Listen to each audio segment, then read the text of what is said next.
Detective Sarah Chen never expected a phone to ring at 2 in the morning with news that would change everything.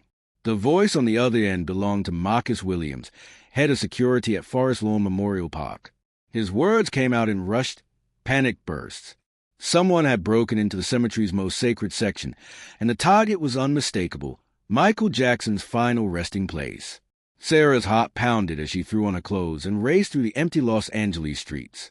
The king of pop had been laid to rest 15 years ago, and his grave had remained undisturbed, a pilgrimage site for millions of fans worldwide. What could anyone possibly want from a sealed tomb?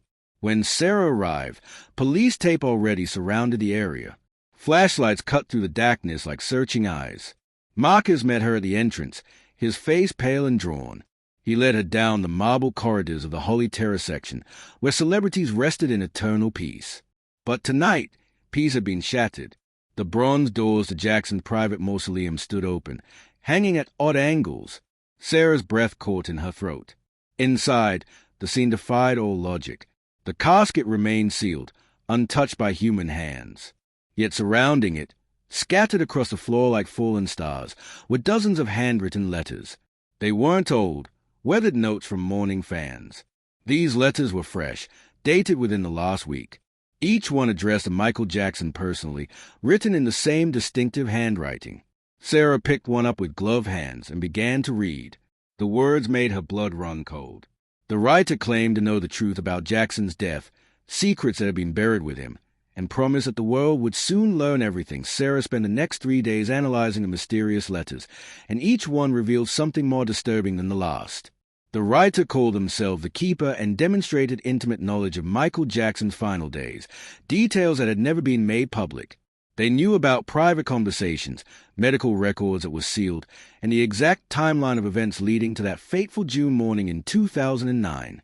The handwriting expert Sarah consulted confirmed all letters came from the same person, someone educated and meticulous.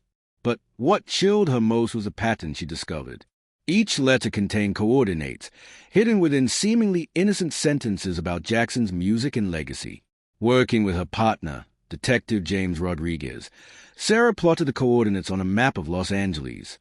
They formed a perfect circle around the city, with Forest Lawn at its center. 6 locations total, each one significant to Michael Jackson's life. His childhood home, the recording studio where Thriller was born, the theater where he moonwalked for the first time, Neverland Ranch, and 2 locations Sarah didn't immediately recognize. James suggested they visit each site, and Sarah agreed, though something about this felt like walking into a trap. They started with a recording studio, now abandoned and scheduled for demolition. Inside, they found another letter, this one pinned to the wall of the vocal booth where Jackson had recorded Billie Jean. The Keeper's message was brief but electrifying. It claimed that Michael Jackson had recorded a final album before his death, songs that exposed dangerous truths about powerful people. This album had never been released, never been found, and the masters were hidden somewhere only the Keeper could access.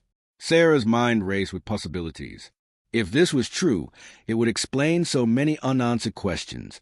But if it was an elaborate hoax, someone was going to extraordinary lengths to deceive them, and she needed to understand why before things escalated further. The drive to Neverland Ranch took Sarah and James through winding California hills as the sun began its descent. The once magical property had been sold and renamed, but its ghost remained.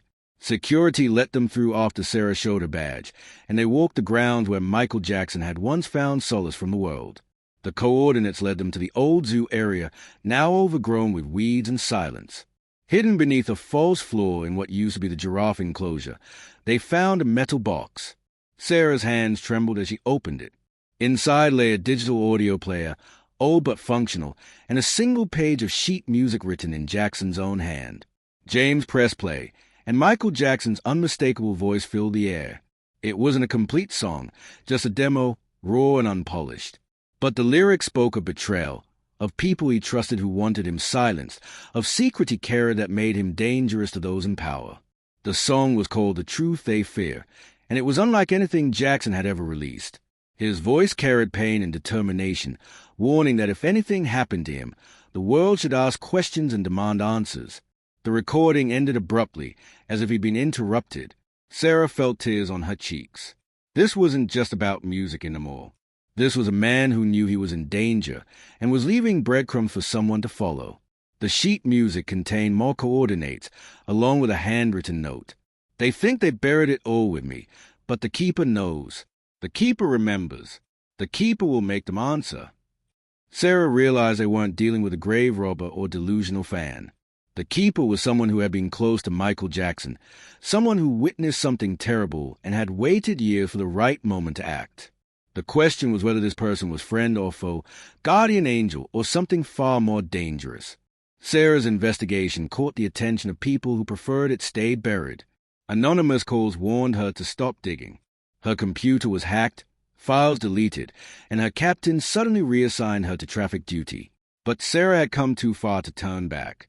She took vacation time and continued investigating independently, with James covering for her. The remaining coordinates led them to two final locations. The first was a storage unit rented under a false name, paid through an automated system for the past 15 years. Inside, they found boxes of documents, contracts, and medical records that painted a disturbing picture. Michael Jackson had been planning a massive comeback tour, but he was also preparing to testify in a case against several powerful entertainment executives. The document suggested he discovered evidence of systematic abuse, financial crimes, and conspiracies that reached the highest levels of the industry. 3 weeks before his death, Jackson had met with federal investigators. He'd given them copies of everything, or so he thought. But someone had gotten to the evidence before it could be properly secured. The case had quietly died along with its star witness. Now, 15 years later, the keeper was resurrecting it all. Sarah photographed everything, uploading copies to secure servers as insurance. The final coordinate pointed to an address in downtown Los Angeles, a luxury high-rise overlooking the city. Apartment 2904. Sarah and James arrived at dusk, hearts pounding with anticipation and dread. They knocked, and the door opened immediately, as if they'd been expected all along. The person standing before them was a woman in her 60s, elegant and composed. Her eyes held profound sadness, but also fierce determination. She introduced herself as Margaret Chen, Michael Jackson's private archivist and confidant during his final years. She was a keeper, and she'd been waiting for someone honest enough, brave enough, to follow the trail she'd left. Margaret invited them inside, where every wall was covered with photographs of Michael Jackson, not the public icon, but private moments of a man seeking truth and justice despite the cost. Margaret poured tea with steady hands and began to speak. Her story unfolded like a nightmare hidden beneath layers of fame and fortune. She'd worked for Michael Jackson for 8 years, cataloging his creative work and helping him organize his thoughts and evidence. In his final months, Michael had become convinced that his life was in danger. He discovered that several executives were embezzling millions from artists, including him, and using their power to silence anyone who threatened exposure. He'd gathered irrefutable proof, but every attorney he approached either refused the case or mysteriously dropped it. Michael had recorded that final album as insurance, songs that told his story in case something happened. He'd given Margaret the only complete copy, along with all his documentation, and made her promise to wait until the time was right. Margaret had honored that promise for 15 years, watching as the same people who feared Michael's testimony grew even more powerful. But recently, one of them had announced plans to run for political office, and Margaret knew she couldn't stay silent any longer. The break-in at the cemetery was her doing, a dramatic way to get police attention while making it look like someone else was behind it. She needed investigators who wouldn't be bought or intimidated, and after researching Sarah's reputation, Margaret had crafted this elaborate trail specifically for her. Sarah felt overwhelmed by the weight of responsibility now resting on her shoulders. Margaret handed her a small drive containing everything: the complete album, financial records, testimony transcripts, and video recordings Michael had made explaining his fears and findings. James asked a question that hung in the air. Why now? Why wait so long? Margaret's expression hardened. Because I needed the world to be ready to listen. 15 years ago, they could have dismissed it all, destroyed everyone involved, and continued as before. But now, with everything that's come to light about power and abuse in entertainment, with people finally willing to believe victims instead of protecting predators, now the truth has a fighting chance. She looked at Sarah with desperate hope. Michael Jackson died trying to expose them. His grave holds his body, but his truth was never buried. It's been waiting, and now it's yours to deliver. Will you be brave enough to finish what he started, knowing they'll come for you too? Sarah looked at James, then back at Margaret. She thought about Michael Jackson, the complicated, brilliant man who tried to use his voice for justice and paid the ultimate price. She thought about all the others who'd been silenced, their stories never told. Then she took the drive, closed her fingers around it, and nodded. Let's make them answer.